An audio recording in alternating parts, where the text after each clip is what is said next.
Black tiger Ravindra Kaushik. Bharat के महान जासूस की अनसुनी कहानी देशभक्ति सिर्फ शब्दों में नहीं बलिदान में होती है।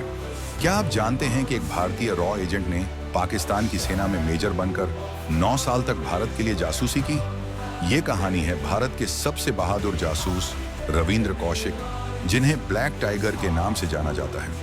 इस वीडियो में हम जानेंगे उनकी जिंदगी, उनके असाधारण काम और उनके दुखद अंत की पूरी कहानी। रविंद्र कौशिक का जन्म 11 अप्रैल 1952 को राजस्थान के श्रीगंगानगर में हुआ था। वे बचपन से ही देशभक्ति से ओत-प्रोत थे और थिएटर में गहरी रुचि रखते थे। उनके अभिनय में इतनी जान थी कि जब रॉ के अधिकारियों ने उन्हें एक नाटक में देखा तो वे उनकी प्रतिभा से इतने प्रभावित हुए कि उन्हें भारत के लिए जासूस बनने का प्रस्ताव दिया। 1975 में रविंद्र कौशिक को RAY ने अपने सीक्रेट एजेंट्स की टीम में शामिल किया। उन्होंने लगभग 2 साल तक गुप्त ट्रेनिंग ली, जिसमें उन्हें उर्दू भाषा, इस्लामिक रीति रिवाज, पाकिस्तानी माहौल और सेना की कार्यशैली की गहराई से ट्रेनिंग दी गई। इसके बाद 23 साल की उम्र में वे नबी अहमद शाकिर नाम से पाकिस्तान के कराची विश्वविद्यालय में दाखिला लेने के लिए भेजे गए। उन्होंने कानून की पढ़ाई की और इस दौरान वहां की सेना में भर्ती हो गए। रविंद्र ने खुद को पाकिस्तानी मुस्लिम साबित करने के लिए अपना धर्म और पहचान पूरी तरह बदल ली। कुछ ही सालों में वे पाकिस्तान आर्मी में शामिल हो गए और अपनी काबिलियत के दम पर मेजर के पद तक पहुंच गए। उनकी शादी पाकिस्तान के एक बड़े अधिकारी की बेटी से करवाई गई, जिससे वे पूरी तरह पाकिस्तान के सिस्टम में फिट हो गए।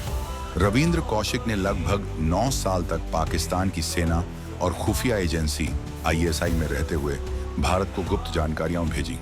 उनके द्वारा भेजी गई जानकारी से भारतीय सेना ने कई ऑपरेशंस में बढ़त बनाई और पाकिस्तान की बड़ी साजिशों को नाकाम किया।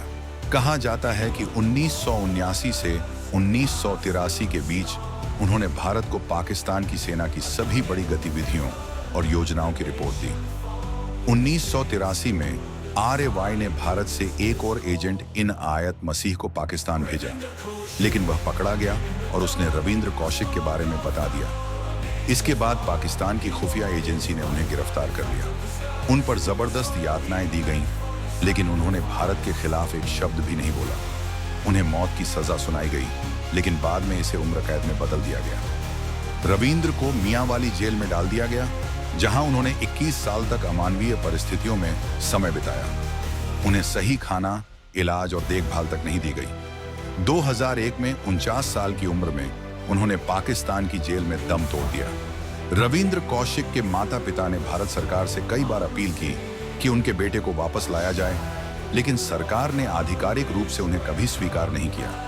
उनकी मां ने कहा था, मेरे बेटे ने अपनी पूरी जिंदगी भारत के लिए बलिदान कर दी, लेकिन उसे अपने ही देश से कोई पहचान नहीं मिली।